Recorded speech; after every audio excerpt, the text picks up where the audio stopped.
I'm Rana. We're in our new digs in Groton for the first live show. And I'm here tonight with Omar Scott Antar, who was first on the show almost a year ago as things were already pretty heated up in Palestine, but to give a perspective that most people were not getting from the mainstream media. So welcome, Omar. Thank welcome you. back Yes. after 10 months. Yes. Maybe you can start a little bit saying something about yourself and also about the organization you're most associated with, Yes. the Connecticut Palestine Alliance. Yes. So as you kind of alluded to, I have different hats, but the relevant organization tonight is the Connecticut Palestine Alliance, and it was established in January of 2024, so a little over a year old. And so our kind of main objective is to interact with the public and the media and elected officials on the issue of Palestine and influencing the policy to be for peace and justice in Palestine. And obviously the ongoing genocide in Gaza was the main impetus for us being most active. And so we've met with various elected officials, including Representative Johanna Hayes, the 5th Congressional District, and the staffer of Senator Chris Murphy, and we have various different initiatives, something we call the Palestine Voter Pledge, as well as divestment efforts, and even having a ceasefire letter for the Connecticut elected officials. And we were the primary drivers of the ceasefire letter on the Connecticut General Assembly level, which had 4 Connecticut state senators and 14 Connecticut state representatives co-sign. And so we were the main authors and shepherders of that letter. But the letter itself is actually, it belongs to the representatives and senators themselves, because they made the final approval, and so the ownership is really with them. And so if you have any complaints, send it to them. Well, and the Connecticut Palestine Alliance is a nonprofit, so it doesn't actually directly support any candidates. Exactly. It's educational for the purpose of, educating the public and our elected officials. Yes. And giving them a way to share their views. Yes, that's a very important point. I'm glad you brought it up. So we are technically not registered with the government in any legal or tax purpose organization, so we're not a 501c3, but we are 501c3 compliant, meaning that we don't do any electioneering, and so we don't advocate or favor or oppose any candidate. And the reason for that is because we want to be as inviting as possible to nonprofit organizations, and in particular religious institutions, and churches, mosques, and synagogues, and we were very successful, at least initially, in getting different mosques and churches, especially the first Congregational Church of Old Lyme here in southeastern Connecticut is one of the very first OGs, or original gangsters of this organization. And also Moral Mondays out of Hartford, Bishop John Selders, and of course we have 8 mosques in the state of Connecticut, one of which is the Islamic Association of New London, which is actually technically in Groton. So actually, just like us, because the show airs on the New London side of the river, yes. But our new studios in Groton. Yes. So go figure, like the Islamic Center. Yes. Now, I noticed looking at the website that you have a Northeast chapter.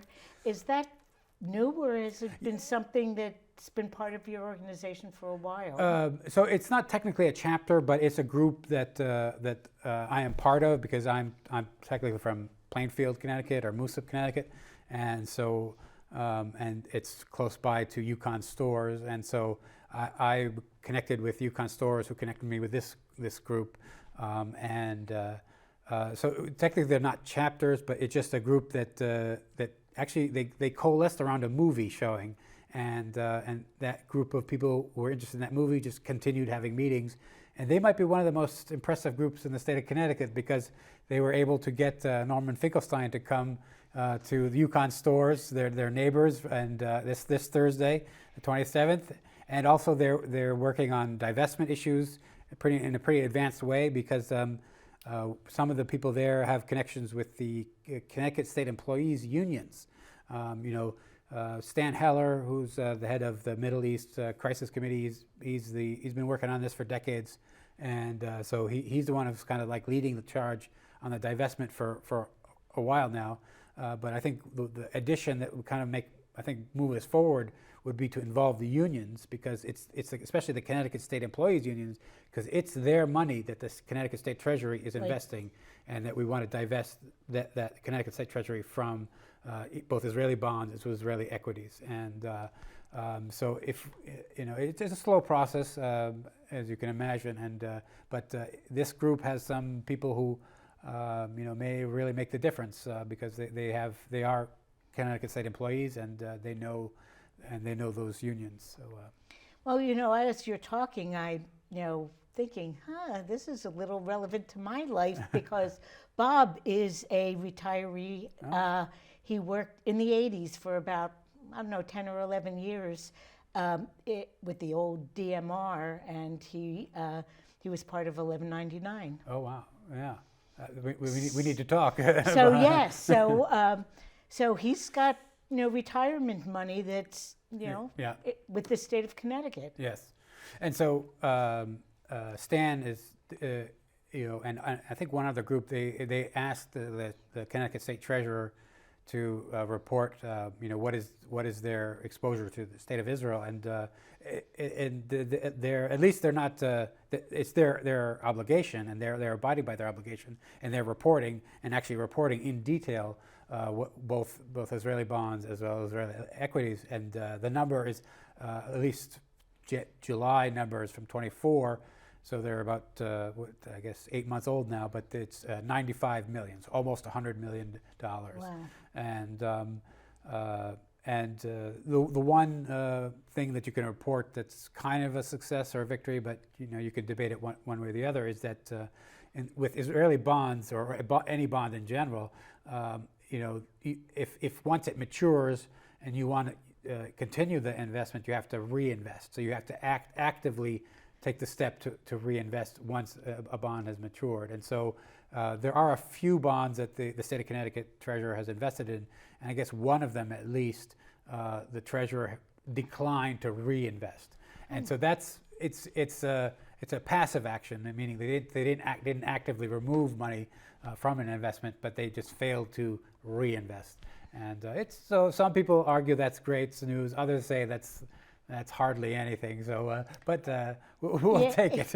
Yeah, we'll take it as something. I hope divestment is possible. My own experience is I had some Israel bonds that were purchased, in the 1970s, early 1980s, not much, and we didn't reinvest them, and we cashed them in.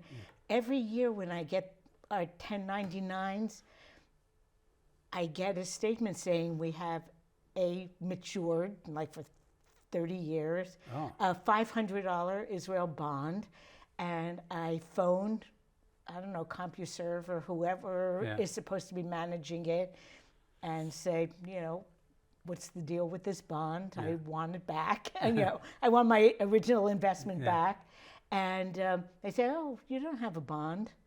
Oh. So it's like, well, why do I get this 1099 once a year? So it's been this case for a few years, and I haven't called yet this year. Yeah. But I'll be interested. Yeah. But the Connecticut State Treasurer, at least or his staff, the name is Eric Russell. He's the current treasurer, and there was at least one meeting with him last year, or no, actually 2 years ago now. So it was actually before October 7th, 2023, and he hasn't met with us since. So they list out even in detail the names of the companies. So some of them are recognizable, most of them are not. But I think there's one pharmaceutical company called Teva, I think, Teva maybe. But there's some that you actually notice. That would make sense because Teva is health in Hebrew. Okay, that makes sense. Yes, there you go, probably. And some that you actually see on the web a lot. Wix is actually an Israeli company. A lot of web ads on YouTube that are Wix. But then there's the general boycott, divestment, and sanctions movement. There is a particular guy, a Israeli, who moved from Israel to Germany. His name is Shir Hever, and he is really sophisticated in his analysis, and he's given lectures on the web in leftist, media platforms like India and the global left. He recently gave a lecture maybe 3 weeks ago, he cited an article which showed that actually the BDS movement is actually kind of making real progress in that it's actually affecting the military. To have running a modern military, it takes a lot of different parts, and so if you can attack or stop different parts of that supply chain, you can actually become effective. So because of the complexity of having a modern military, there's a lot of choke points that can be pressure can be applied to actually to stymie the military machine.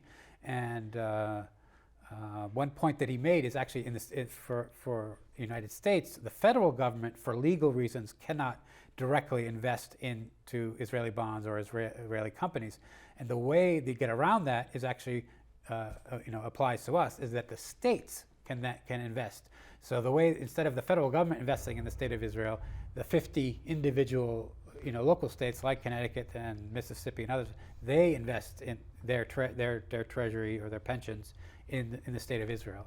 And so that to me is a big sign that divestment on the state level is extremely important, because it's the way that the United States invest in Israel in lieu of the inability to do on the federal level.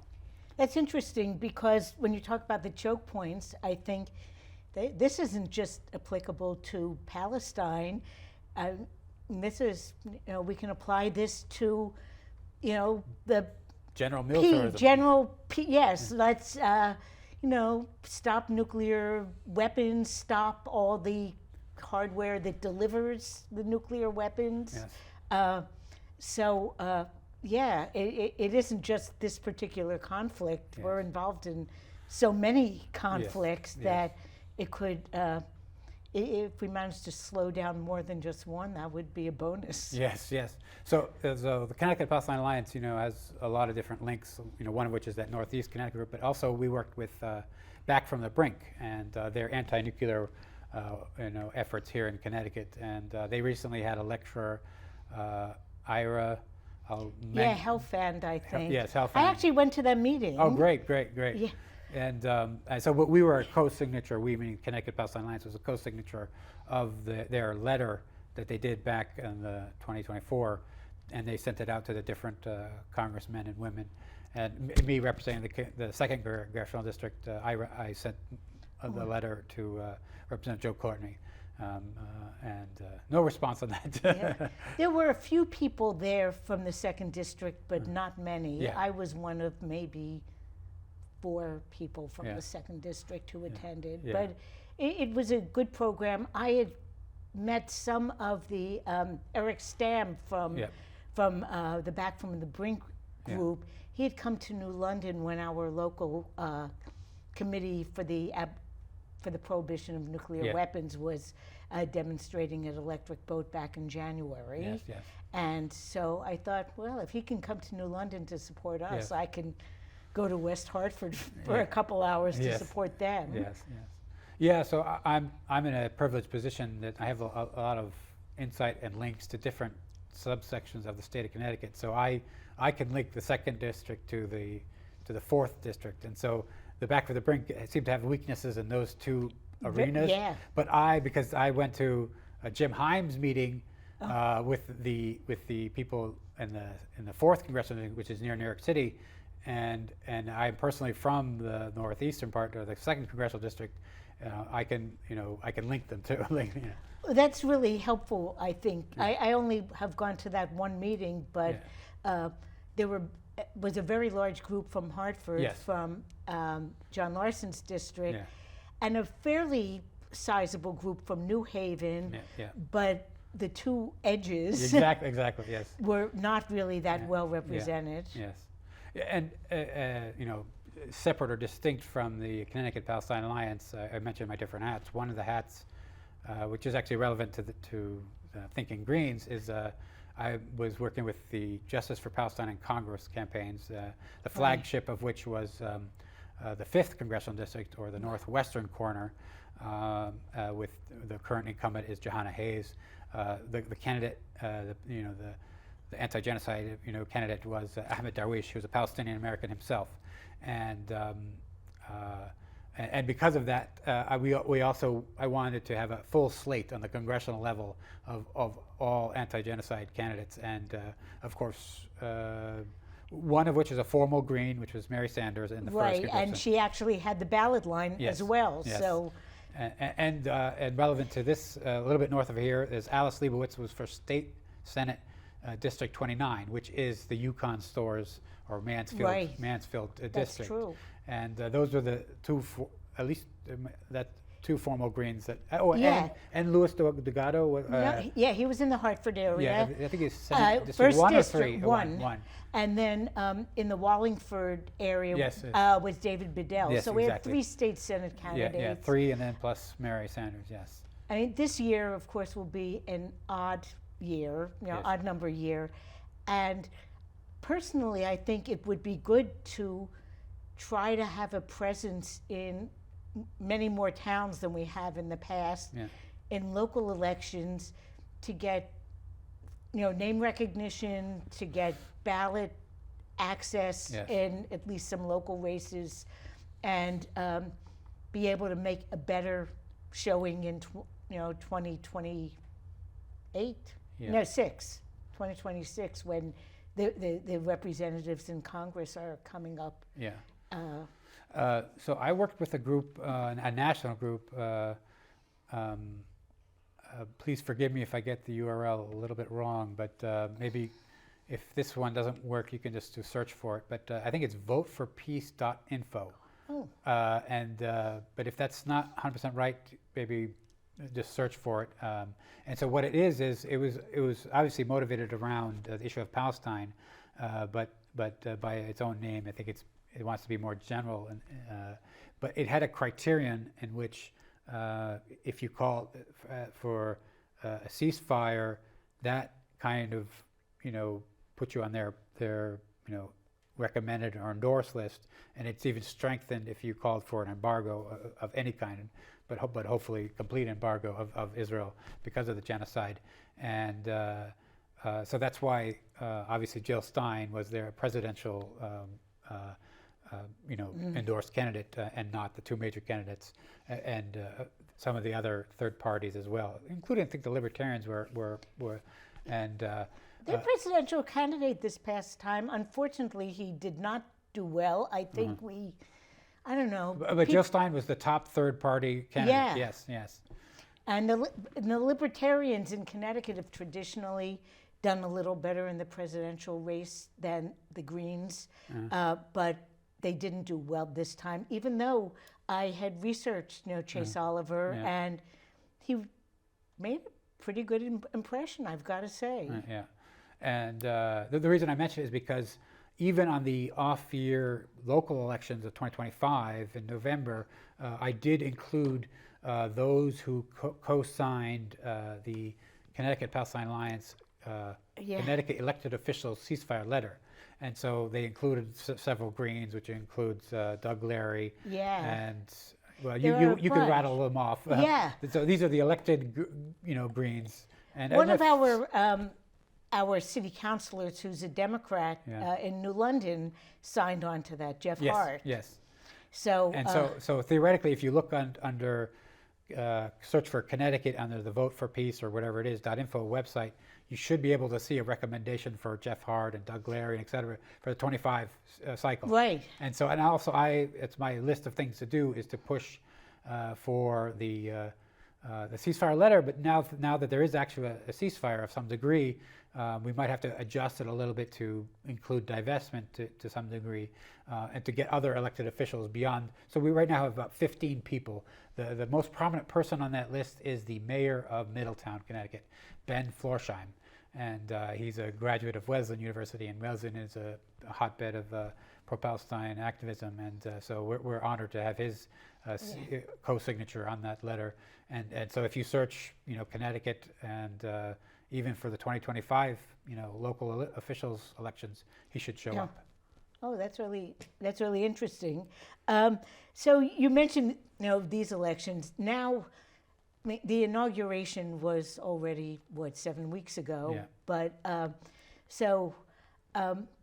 the Trump administration has been a little bit of a wild ride. And so, what would you say is, I don't know, different between the Biden administration and the Trump administration, and what is kind of the same? What's different is the lack of hypocrisy, or the rough and explicit nature of Trump, particularly on the issue of his plan on Gaza, which is just outright ethnic cleansing. It is an outright war crime.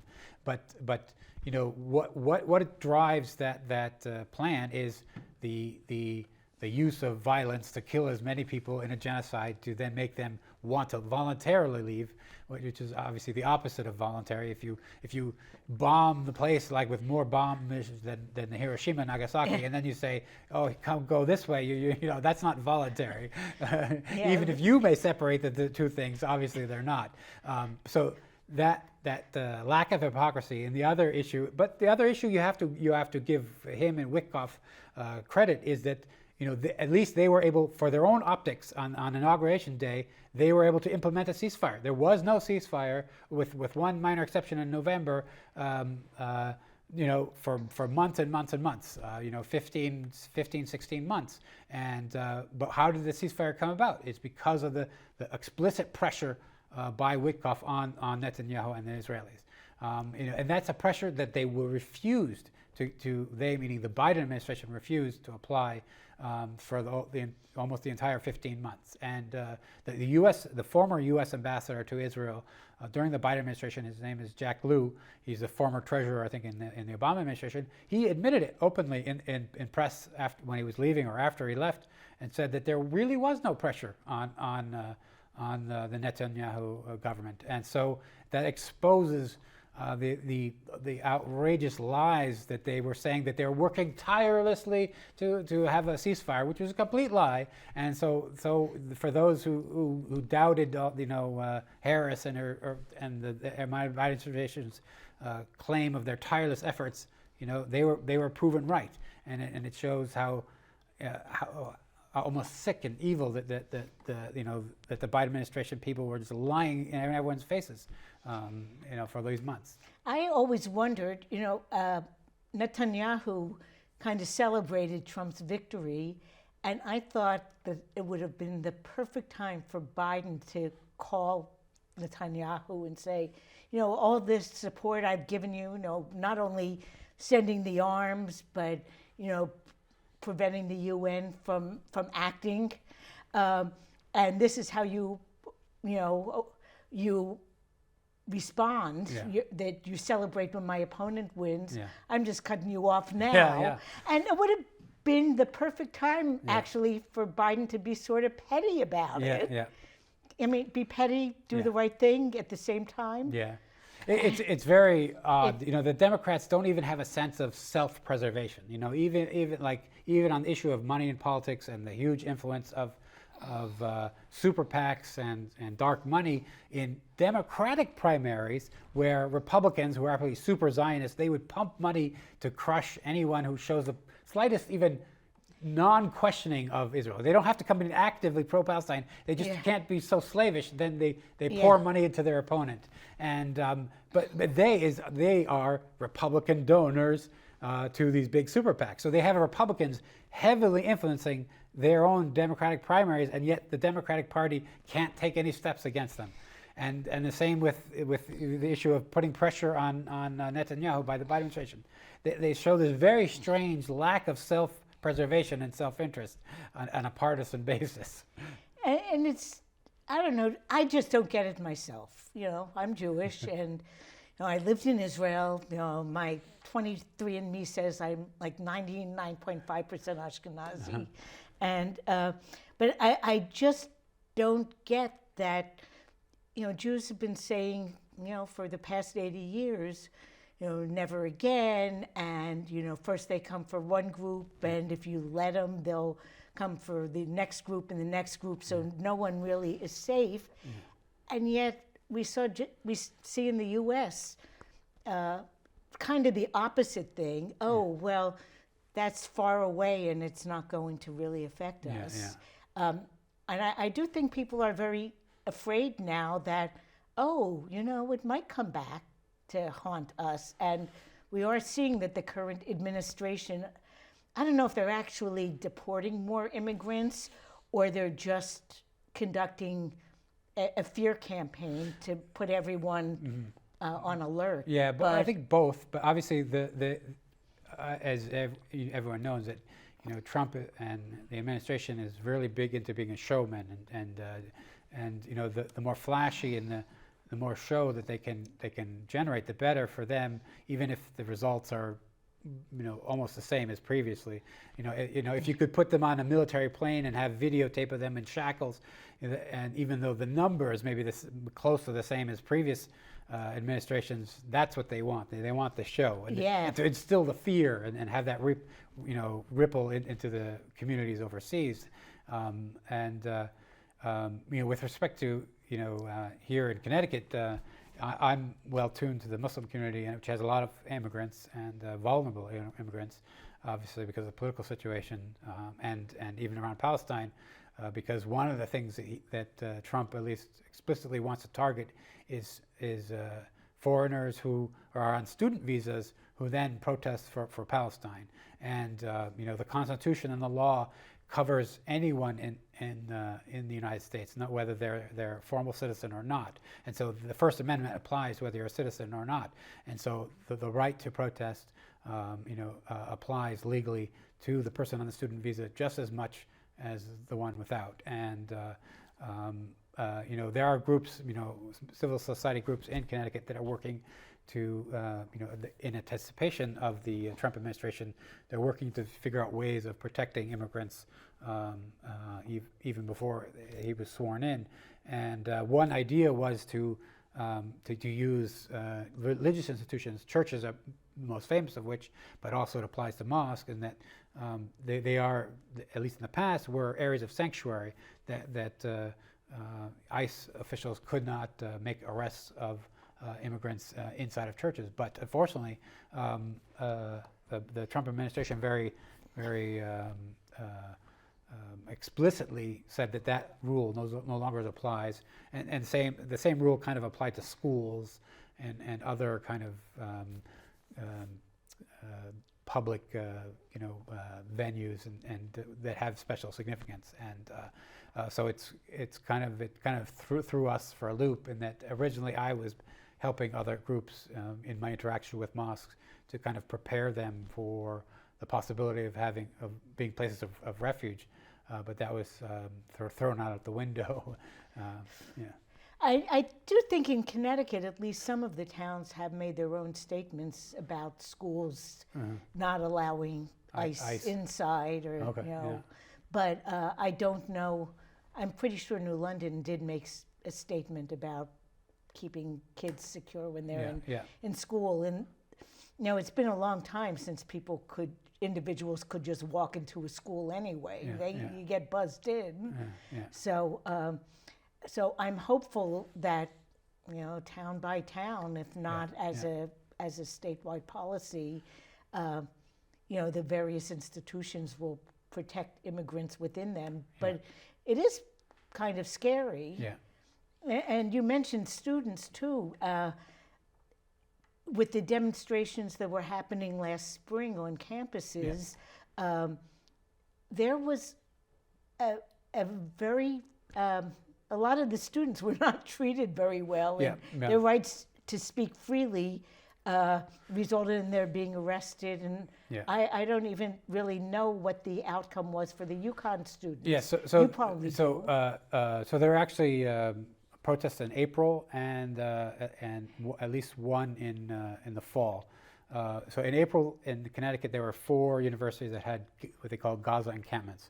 UConn is most famous of which, but Yale also got a lot of press coverage. The other 2 were Wesleyan and Trinity, and so I know about Wesleyan and UConn in particular. I know less so about Yale and Trinity, but at UConn, they meaning the UConn administration was very adamant in keeping the pressure to have some kind of legal sanction, which was really outrageous.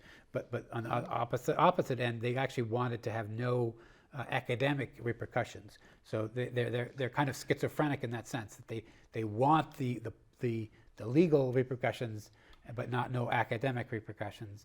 And Wesleyan, they meaning the protesters, had negotiated with the administrations, at least in the April Gaza encampment, that everything was declined and it was kind of settled quite unfavorably to the protesters.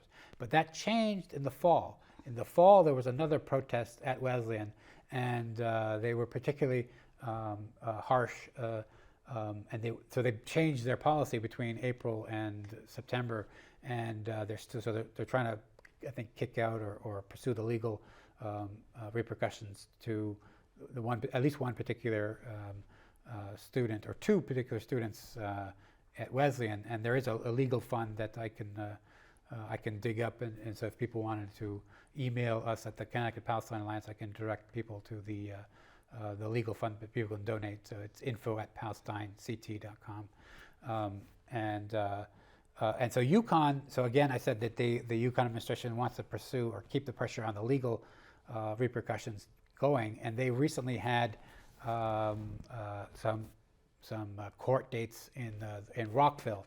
So whatever happens in UConn stores in Mansfield, the cases go to Rockville, Connecticut, and I actually don't know the end results, but because they're very, very new, and I'd have to touch base with the people, and but they were really pressuring. They meaning the lawyers for the students was really pressuring the students to take what they call AR, or accelerated rehabilitation. Basically, it's like a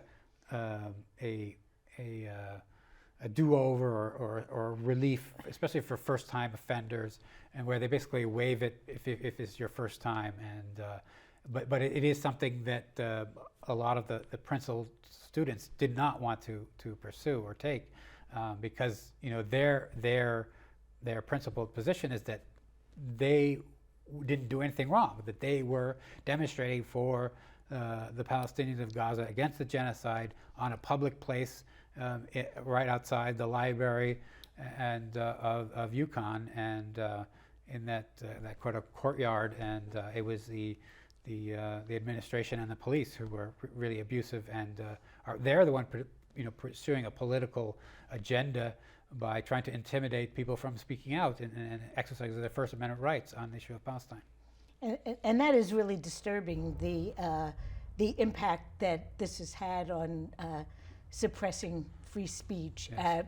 And peaceful assembly. Yes. I'm thinking that the students' other ask is often for the universities to divest. Yes, and that was their kind of main ask or goal, was for divestment. And I think there was a student body vote of, I don't know, that there might be some qualification of whether it's all the student body or like the elected representatives of the student body at UConn stores, and they passed a divestment measure. And so despite the oppression and the hatred by the UConn administration, there's still growth and still progress on the divestment issue at UConn. Yeah, that kind of sends a message that disrupting thing does work, yes. even if you pay Yes. the price. Yes, and actually, Norm Finkelstein came to Connecticut He's mostly based out of Brooklyn, but he came to Connecticut in early February there was a invitation-only event at the Yale Political Union, and he's mentioned this publicly on the YouTube lectures since. But one of his friends and his ride graciously allowed me in so I could be there in person. And at the Yale Political Union, it's an odd event because you have actual, extreme parties representative. Whether the individual Yale students actually believe what they're saying is another matter. But there's extreme right wingers who and also left wingers, and they gave their different positions. And by the fact that they invited Norm, obviously the issue was Gaza and Palestine.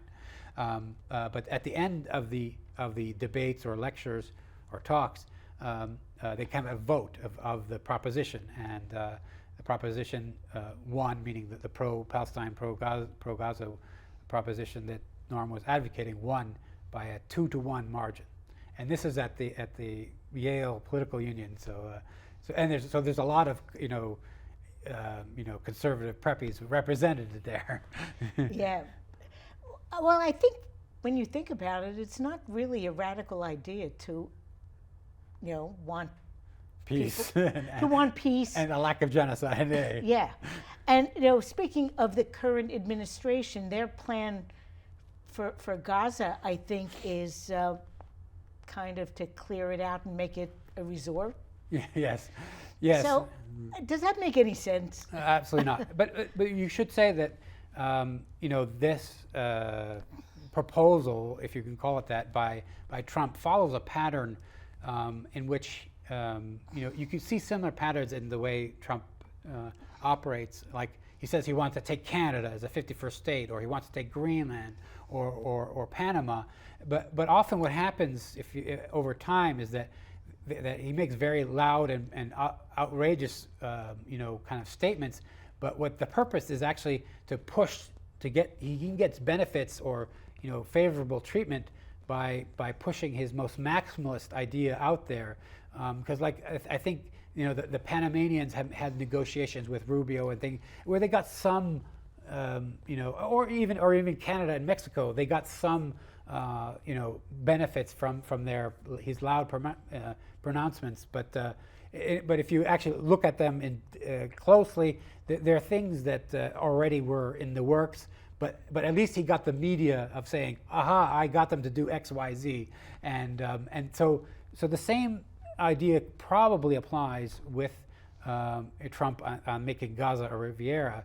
The exception or the one caveat to that is that his pronouncement, even though they may not be realistic or turn into reality, it does do something that is very damaging, which is it normalizes genocide and ethnic cleansing, and that's a signal that really cannot be tolerated on the international level, because it's not just Israel that wants to engage in these kind of ethnic cleansing or grabs of territory, because a lot of countries look towards Israel to see if they can get away with certain types of land grabs and population transfers, as they like to call it, like in Myanmar and other countries. They obviously the scale won't be as large and the media attention won't be as large, but if they can learn from states like Israel to how they can conduct their ethnic cleansing and their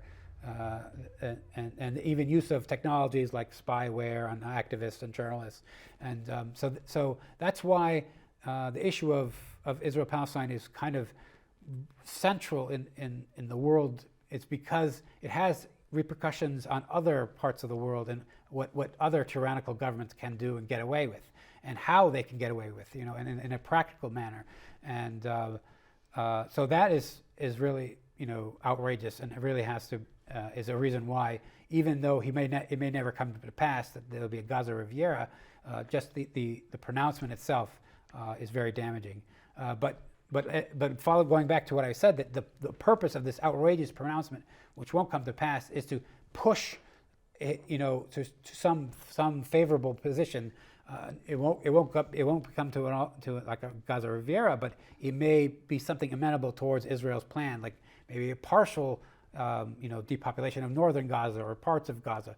Maybe that's what they're aiming at. And there is actually an Egyptian counter-proposal that obviously negates the idea of any population transfers, and that the Palestinians, the Gazan Palestinians, will live and stay in Gaza.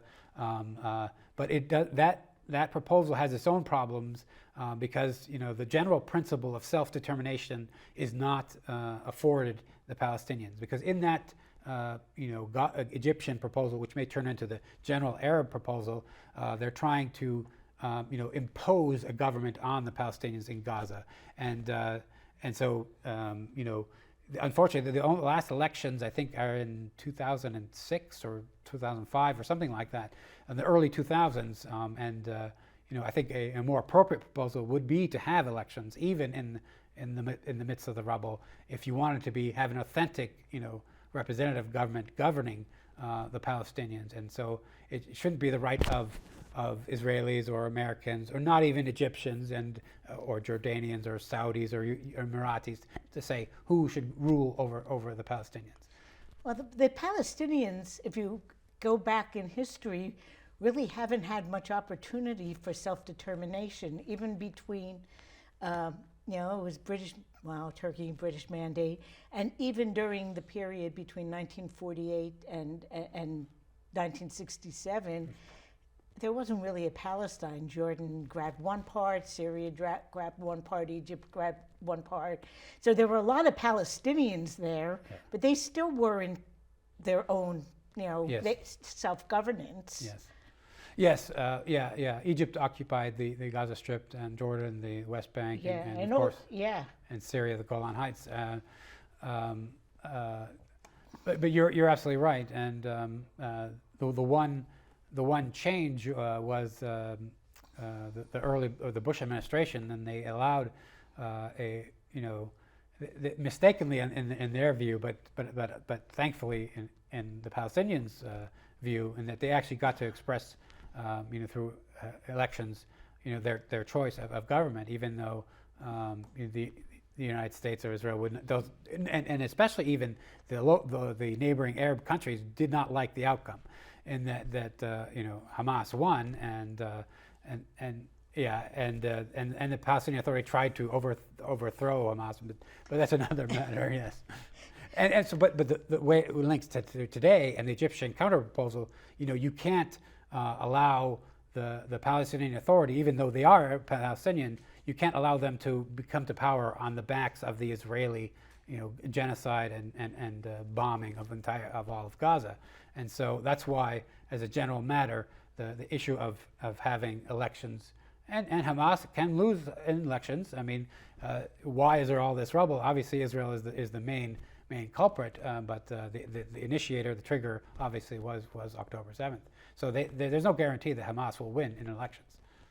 And one of the big issues that you don't hear much about, I don't think Trump is really talking about, is the offshore part of Gaza, which is maybe the bigger prize that Europe and the U.S. are looking after. Yeah, absolutely. Obviously, that region is a strategic location. The British and the Balfour Declaration in 1917 is kind of like the start that a lot of people point to. And the British imperial design was to control that region, that eastern Mediterranean, because it's right next to the Suez Canal, and the Suez Canal obviously is a critical choke point between Europe and Great Britain and its colony in India. And of course now it's still important because of the link to Asia again, but this time China further down, because China is obviously as a growing economic power. So it's still very extremely important strategic location for the Suez Canal. But also, as you mentioned, there's recent discoveries of oil and gas fields off of Gaza, and so that is a huge prize that probably is motivating Trump, because he's a very avaricious, economically driven person. There's all this talk about rare earth minerals in Ukraine. That would even though he didn't mention it explicitly, that could be a big driver for his desire to own Gaza. Is the wealth of the offshore oil and gas, which obviously, given the huge need to rebuild Gaza, really should 100% go to the Gazan people. You think that Yeah. they would have had access to this offshore oil for a long time, or natural gas Yeah. for a long time, but of course, people look at the map, they don't realize that Gaza's been blockaded, and they don't own the water that they're up against. Yes. As many people have said, Gaza has been like an open-air prison or open-air concentration camp, and that it's even for fishing. The Israeli Navy has blockaded all four sides, and obviously one side being the ocean. So even fishermen have been shot at, for even subsistence fishing have been curtailed, and of course they could never exit because of the fencing and the mines and military infrastructure all around Gaza. Now, we've covered a little bit of this, but let's talk a little more about what's going on and what people can do to get involved in supporting the Palestinians, in bringing peace, to the region and the world, and what groups could use the support. Yes, so obviously we in the Connecticut Palestine Alliance have various different efforts, and if people go to the website, they can there's like a link to sign up for our general email list, but also you can also suggest volunteering for the working group, as they call it, or just to be on what I call the family email list. So there's different levels of participation. One is the most basic, you're on the email list. The other is a little bit higher, and that you get notified of some of the initiatives as they're developing. But then there's the working group, is the most intimate and hard-working group of the organization. But there's also different pro-Palestine groups across the state of Connecticut. The most notable of which is the Healthcare Workers for Palestine, and they're very interested, and they have a weekly vigil every week, and there might be an image at the end. There is a slide showing it, and I've been so impressed by the healthcare workers. I don't know if it's because the first target on October 8th were hospitals and neonatal wards, and that really jarred healthcare workers in the U.S., but it seems as though that was almost the group that immediately just got what was happening. Yeah. So we do have a slide about the healthcare workers in New Haven. Yeah. And yes. So it's a weekly vigil, and it alternates between Tuesday and Wednesday. This week they kind of shifted it out of whack a little bit, so it's tomorrow, Wednesday, at 12 noon. They're always at 12 noon, and they're always outside of Yale New Haven Hospital, on the corner between York Street and Cedar Street, so it's the main recognizable Yale New Haven Hospital entrance is on York Street, and so we're on the opposite side of the main entrance, and actually the COO, I believe, of Yale New Haven Hospital came out to push us from the York side, the entrance side of the street, to the non-entrance side of the street. So so they're taking notice of us, and so we're having an effect. And so tomorrow, Wednesday, is the vigil at noon again, at Cedar and York Street, and you can see the list of organizations that have co-sponsored, which includes Jewish Voices for Peace, and they're very significant, and they've been around, before October 7th. They've been around for a long time, and there's also Connecticut Labor for Palestine. They want to put together what they call a rally for just transition on March 12th. And if you're on the email list, you'll get notice of that as well. And I think it'll be in the Hartford area, I think. And there's also an event happening in late April. A little bit less clear on that, but definitely there's a just transition rally. And it kind of links to your militarism comment a while ago, in that it's trying to wean the United States, and in particular Connecticut, off of the defense industry, which is very big here in Massachusetts. Especially south in Groton and Groton and New London. Yes. It isn't just that it's a big industry here, but it seems as though more and more towns are using the defense or the military industry as almost its sole economic driver. Yeah.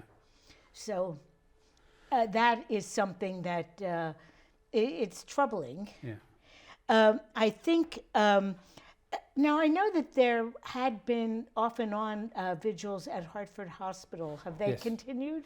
So we had two of them, and the main person actually who kind of organizes that is familiar to you, Jen Peck. Jen Peck, yeah. Your successor as Secretary of the Green there you of the go. State Green Party, Yes, and yes. she's been great Yeah. so far. Yeah, and she's a healthcare worker herself and a nurse, I believe, and she's the main person to ask on that. And but yeah, so actually, one was at Hartford Hospital. There's different branches. One was in New Britain, and the other was actually in Hartford. Yes. So we mentioned we only have about 3 minutes left. Maybe we can put up the slide for the Norman Finkelstein event at UConn that's happening in 2 days, Yes. on Thursday. Yes, Thursday, and it got pushed to the Student Union Theater, and it's at 5:30 this Thursday. And the main organization is the Northeast Connecticut Gaza Peace Group, but it also has at least three student co-sponsors. So UConn SJP, for those who don't know, SJP stands for Students for Justice of Palestine. MSA, that's the Muslim Students Association, and they're actually the main reservers of the room and the technical organizer of the event on that day. And then there's UConn Unchained, and they're a really impressive group. They're the ones that actually put together the flyer, so they need the credit for that. And also, we are donating to UNRWA, which is the United Nations Relief Workers Agency, as a part of this event. And at that link, which goes to palestinect.com/NECTGPG, which stands for Northeast Connecticut Gaza Peace Group. At that link, you can find ways to donate, and so we really encourage people. You know, it is free. There's no tickets, so it is first come, first serve. It seats about 500 people, so I think there'll be plenty of space. But we really encourage people to come. Maybe spend 30 seconds maybe explaining who Norman Finkelstein is, because Norman Finkelstein has been on the issue for decades, since 1982, since the invasion of Lebanon, and he has very interesting pedigree. His parents actually are they Holocaust survivors? Survivors, yes, they're Holocaust so. survivors, so you can't. He doesn't tolerate any guff about using the Holocaust as a shield to allow the state of Israel to conduct genocide, and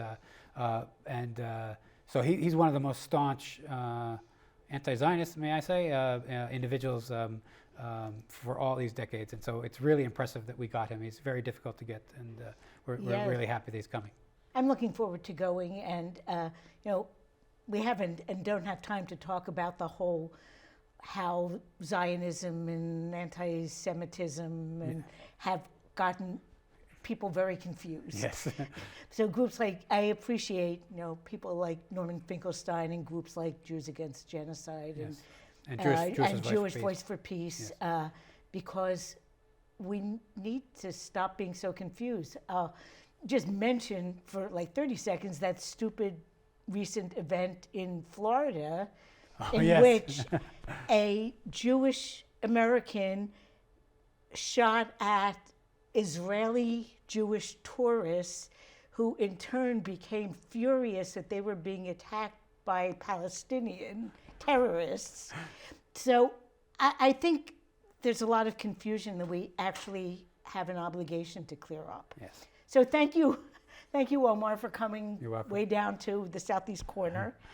For the rest of you, next week my guests will be Frida Berrigan and Amy Petty, and the subject they're going to be talking about is the new Bates Woods Friends group that's trying to save and improve some open space in New London. So we're going to go to the local from the global. So thank you again, Omar, and we'll welcome. see you all next week. Yes. And see you Thursday, Oh, 2 days yeah. from now. We sure. Thank you. Thank you.